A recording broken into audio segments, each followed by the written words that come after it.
Okay, guys, welcome to Social Studies. This unit would be on the Olympics, and this first page is all these little dots are cities that have hosted the Olympics. And if you look, it starts, the first Olympics was held 1896 in Athens. And then what you do on this timeline, you would just pick, two or three other cities after Athens that hosted the Olympics, just like a timeline. So if you wanted, like, if you go over to, you can see the United States, St. Louis hosted them in 1904. So you could put 1904 in the middle one. And then Vancouver, 2010. What you want to do is you want to keep moving up in years. So you start with 1896, and then you move to the right, and it just has to go in chronological order or by years. So you can fill two or three in on there, and you can put any city you want. You can just see all the dots represent cities, okay? So then it asks, who hosted the Olympics in 1980? So what you're going to have to do is you're going to have to look and see 1980. Okay, there's two cities. So it would be Moscow and also Lake Placid. So there's, with the Olympics, there's Winter and Summer Olympics. So for number one, you're going to put Moscow. You can see if you look over in Russia, you're going to see Moscow 1980 in black, and then you're going to see Lake Placid 1980 in the red. So the black would be Summer Olympics, and the red would be the Winter Olympics. Okay. Then it says, how many times has the United States hosted the Olympics? You're going to have to come over and look at the United States. You can see Lake Placid hosted them twice. There's two. St. Louis, 3. Atlanta, 4. Los Angeles, twice is 6. Squaw Valley, 7. And Salt Lake would be 7. So number 2, the United States has hosted the Olympics 7 times. 3 asks, why might the Olympic Committee want so many different countries to take turns hosting the event? Well, it just because there's lots of different places in the world that you want to expose, and especially the Winter Olympics. It's got to be you have to have mountains because there's skiing, bobsledding. It's got to have to be cold, so that's why they're moved all over. But obviously, the climate has to be conducive to the Winter Olympics. You probably couldn't hold, say, the Winter Olympics in Texas because they don't get any snow. It'd really be hard to hold them. So it has to do with climate, and it's good for countries to host the Olympics because there's lots of money involved. It helps out because people come, they visit, they stay in hotels, they spend money. So it's just kind of an equity thing. You want to spread them out so different countries get a chance to host them. And then it says, name one country that has not hosted the Olympics ever. Why do you think this might be? So if you look on the map, you could basically, you can see very few countries in Africa have hosted them. You could pick a country in Africa. Look at South America. Very few countries had hosted them in South America. Part of it is it costs money to host the Olympics because you got to build a lot of infrastructure. You have to build stadiums. You have to build dormitories for the athletes. So some of these countries that don't have a lot of money, it's a big undertaking.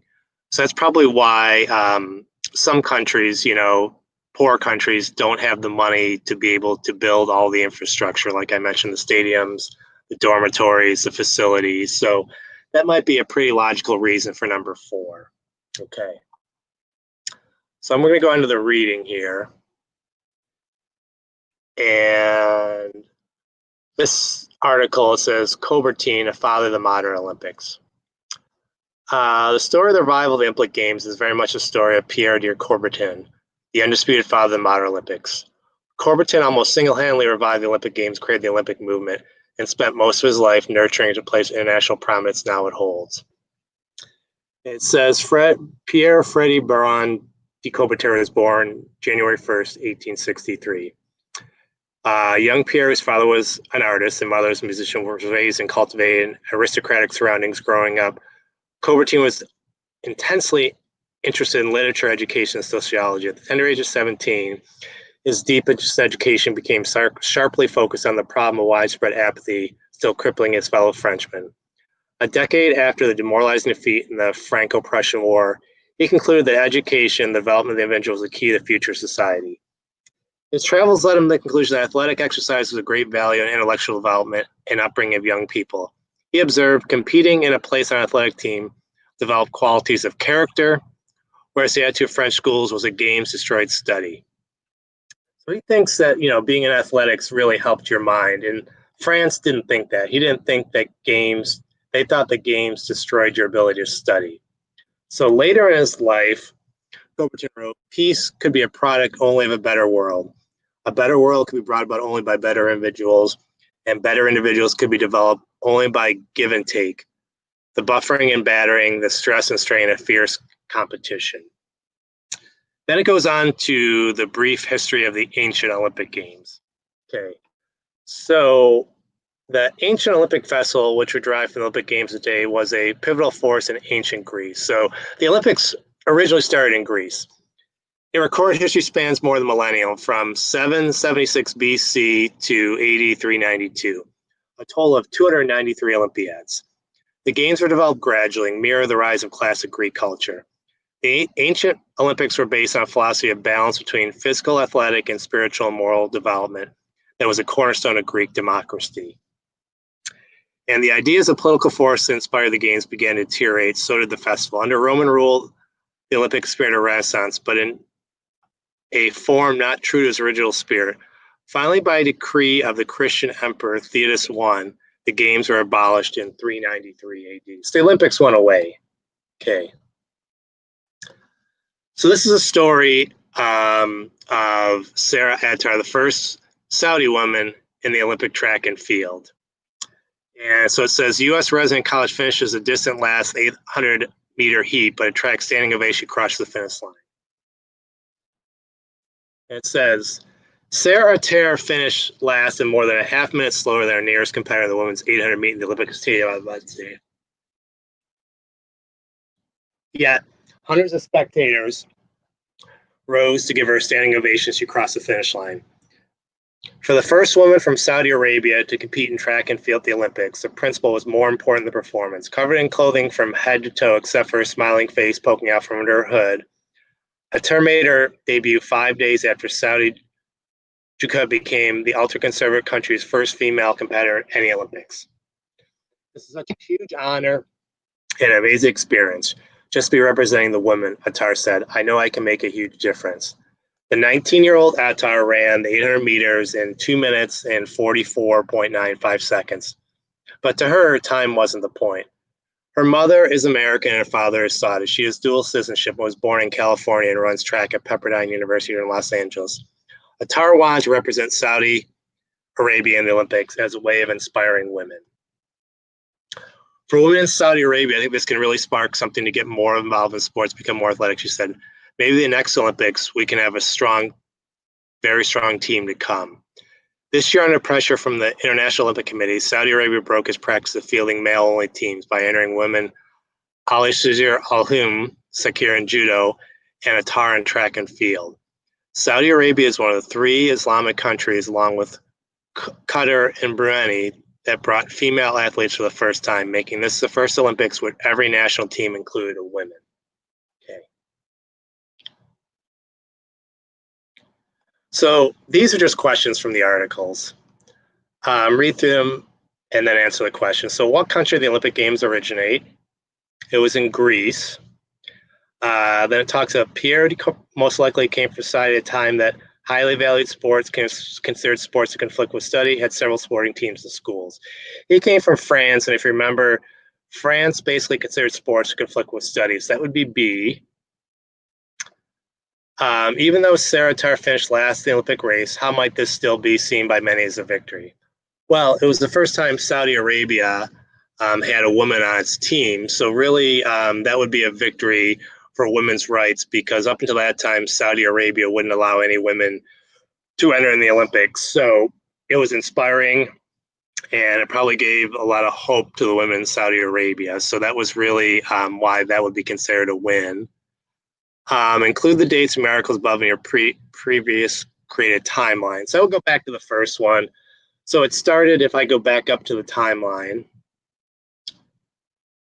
So you start in 1896, and you just have to put the other dates that you put along that timeline. So what other Olympics you chose. So like if you chose, let me see here, Tokyo in 1964, Singapore 1972, Paris 1924.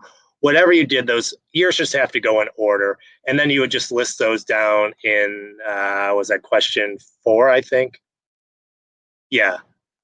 So how does Sarah Attar's Olympic journey contrast with tradition? Well, Saudi Arabia, basically women have very little rights, so they were trying to prevent women from having any rights. And by her running in the Olympics, kind of went against the culture of Saudi Arabia. Okay, so that would be basically something along those lines when I put there. Number 6, it just asks you about Sarah Attar.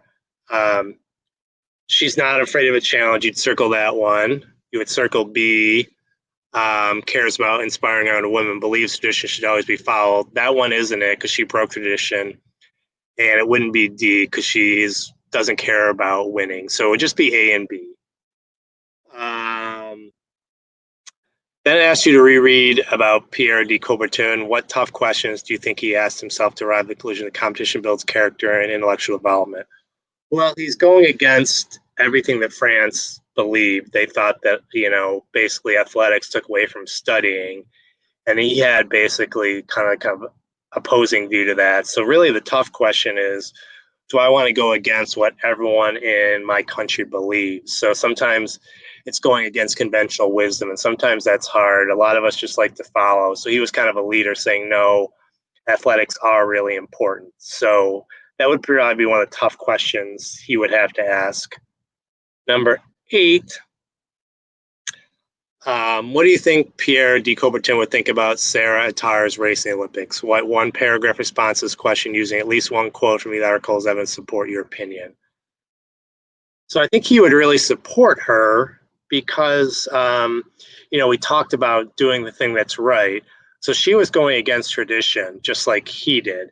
And if you want to look up to what he said, one of these quotes, peace could only be the product of a better world. A better world can only be brought by better individuals, and better individuals can be developed by give and take and buffering and battering the stress and strain of fierce competition. Okay, so peace could only be the product of a better world. Okay, so she is basically, advocating for the women's rights, and that essence trying to bring a peace that everyone's treated equal in Saudi Arabia. And by her stepping up and going against the grain, that might be one quote you might want to use, but you can pick anything in there that you want to do. So you would just have to write a paragraph about what Pierre de Coubertin thought about Sarah Attar's race in the Olympics. Okay, I think is there one more? Yeah, that's it. Okay, so thanks for coming. I will next week too, since we do this on Tuesday, you guys, usually by Monday I post the reading article so you get a chance to go over it before we do this live class. And if you didn't, that's fine. We'll read it together. But if you want, you can just take a look at it on Monday. Okay, guys, thanks. Have a great day, and I'll talk to you guys soon.